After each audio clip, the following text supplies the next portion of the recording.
नमस्कार भक्तजनों, क्या आपको पता है कि माता काली का क्रोध कैसे शांत हुआ? जब जब अधर्म बढ़ा है, तब तब शक्ति ने अपना प्रचंड रूप धारण किया है। माता काली काल, भय और विनाश पर विजय पाने वाली महाशक्ति का स्वरूप करुणा और क्रोध दोनों का अद्भुत संगम है। यह कथा उस क्षण की है जब असुर रक्त बीज का अंत हो चुका था, परंतु माता काली का क्रोध अभी भी प्रलय की ज्वाला की भांति धधक रहा था। कैसे ये क्रोध शांत हुआ, कैसे प्रलय करुणा में परिवर्तित हुई, आइए सुनते हैं यह दिव्य कथा।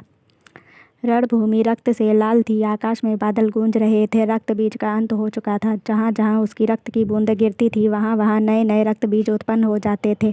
पर माता काली ने अपनी जीवा से समस्त रक्त को सोख लिया था। अब कोई नया असुर जन्म नहीं ले सकता था। दुनिया उन्हें शमशान की देवी कहकर पुकारती है, जिनके गले में मुंडों की माला और हाथों में खप्पर है। विजय सुनिश्चित थी, परंतु माता काली का क्रोध अभी भी शांत नहीं हुआ था। उनकी आंखों में ज्वाला थी, केश बिखरे थे, गले में नरमुंडों की माला हिल रही थी। वे तांडव कर रही थी, ऐसा तांडव जिससे पृथ्वी कांप रही थी। देवता भयभीत थे, यदि यह तांडव न रुका तो सृष्टि का संतुलन टूट जाएगा। इंद्र, देव, ब्रह्मा, विष्णु और समस्त देवगण एकत्र हुए। सबके मुख पर चिंता की रेखाएं भी थीं। रक्त बीज का वध हो गया था, पर माता का प्रचंड रूप अभी भी सक्रिय था।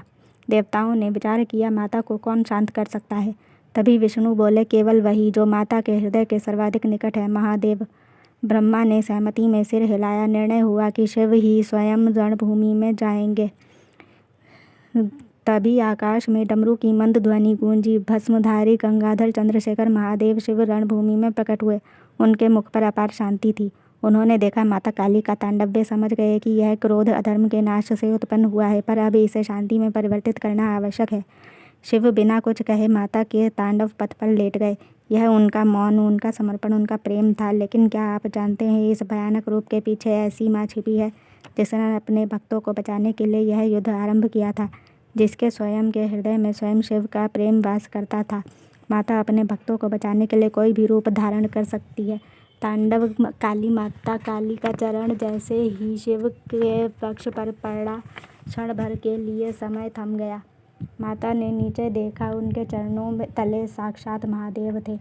एक पल में उनका क्रोध पिघल गया, जीवा बाहर आ गई। यह लज्जा का, आत्मबोध का प्रतीक था। उनकी आंखों की ज्वाला आंसुओं में परिवर्तित हो गई। माता ने उसी क्षण अपने चरण पीछे खींच लिए। तांडव रुक गया। रणभूमि में शांति उतरने लगी। जैसे ही माता का क्रोध शांत हुआ, माता काली ने करुण स्वर में कहा, नाथ, यह क्या किया आपने? यदि आपको कुछ हो जाता? महादेव मुस्कुराए, प्रिय, जब शक्ति संतुलन खो दे, तब शिव को ही उसे संभालना होता है। तुम्हारा क्रोध अधर्म के लिए था, पर अब सृष्टि को शांति चाहिए। और भला मुझे कैसे कुछ हो सकता है? मैं तो तुम्हारी परछाई हूँ, तुम्हारे भीतर बसा हुआ प्रेम हूँ। मैं तो तुम्हारा ही आधा अंग हूँ। जब तुमने मेरे वक्ष पर चरण धरा, तब तुमने वास्तव में स्वयं के वक्ष पर चरण धरा था। भला कोई स्वयं को कैसे आघात पहुँचा सकता है? मैं तुम हूँ और तुम मैं हूँ। मैं और तुम और मैं में कोई भेद नहीं। माता की आंखों में करुणा छलक आई। उनका स्वरूप बदलने लगा। प्रचंड काली सौम्य भवानी में परिवर्तित होने लगी।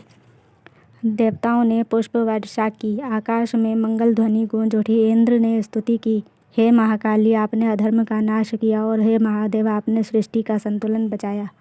ब्रह्मा बोले, आज हमें यह सीख मिली कि शक्ति और शांति दोनों का समन्वय ही सृष्टि का आधार है। आज माँ काली की वो कहानी जानेंगे आप सभी, जिसे सुनकर आपकी आंखों में आंसू और हृदय में माता के लिए अटूट प्रेम भर जाएगा। लोग माँ काली के इस रूप से डरते हैं, पर असल में यह रूप डर का नहीं बल्कि सुरक्षा का है। माता काली ने देवताओं की ओर देखा और बोली, जहाँ जहाँ अन्याय होगा वहाँ मैं प्रकट होंगी, और जहाँ करुणा और प्रेम होगा वहाँ मैं माँ के रूप में वास करूँगी। उन्होंने पृथ्वी को आशीर्वाद दिया, मैं नाम का स्मरण करने वाला भय से मुक्त होगा। यह कथा एक केवल असुर की नहीं थी, यह कथा है क्रोध और करुणा के संतुलन की। माता काली का क्रोध अधर्म के नाश के लिए था, और शिव का शव रूप सृष्टि की शांति के लिए। जब क्रोध उद्देश्य पूर्ण होता है, तब वह धर्म बनता है, और जब करुणा जुड़ जाती है, तब वही शक्ति करुणा का मार्ग प्रशस्त करती है। माता काली का क्रोध शिव के प्रेम से शांत हुआ। यही ब्रह्मांड का नियम है। जहाँ शक्ति है, वहाँ शांति आवश्यक है। उन्होंने महादेव की छाती पर पैर रखा था, यह सभी जानते हैं, पर उस पैर के नीचे महादेव नहीं बल्कि वहाँ पर हमारा अहंकार था, जिसे कुचलकर माँ हमें मुक्ति प्रदान करती है, हमारे अहंकार से मुक्ति। सोचिए ज़रा, जो देवी काल को भी खा जाती है, जो देवी अपने भक्त की एक पुकार पर नंगे पैर दौड़ी चली जाती है, वो देवी भला कैसे संसार के रक्षक अपने प्रेमी को क्षति पहुँचा सकती है। माता तो प्रेम और करुणा की मूरत है। जो मनुष्य अपने भीतर के क्रोध को विवेक और करुणा से संतुलित कर लेता है, वही सच्चे अर्थों में शक्तिशाली होता है। क्या आप सभी मानते हैं कि माता काली भय और नाश की नहीं बल्कि प्रेम और करुणा की देवी है? यदि हाँ, तो कृपया हमारे इस वीडियो को प्रोत्साहन देने के लिए हमारी वीडियो को एक लाइक ज़रूर करें, और शेयर करने की इच्छा हो तो वह भी कर सकते हैं। हो सके तो हमारे चैनल को अवश्य सब्सक्राइब करें।